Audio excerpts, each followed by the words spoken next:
Sitting here at Gecko gas station, windows are all fogging up. It's a rainy day.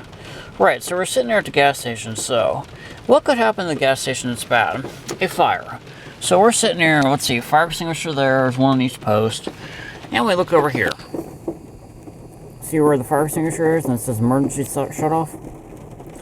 I tell you what, if you see a fire, grab the fire extinguisher and hit that button, so it kills all the fuel flow to every pump out here. And then you run over and put the fire out. I mean, that's what you have to do. I'll tell you what, I really wish they would mark these kill switches so you know where it is in case you gotta shut the fuel down. I tell you what, if you see a fire and they're putting it out with a fire extinguisher, you run over and hit that kill switch. You grab a fire extinguisher and go and back them up. I mean, that's the best thing you can do there.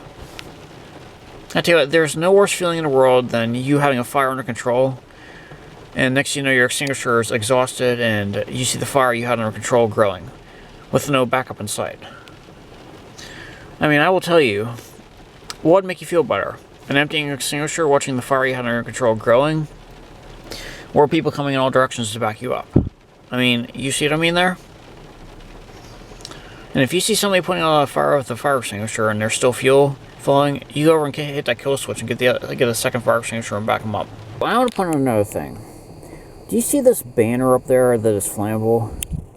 I tell you what, if you have a fire there and it grows big enough and hits that banner, I tell you the fire extinguisher on the Halide system, I believe it's called, it's not going to do anything to put the fire out.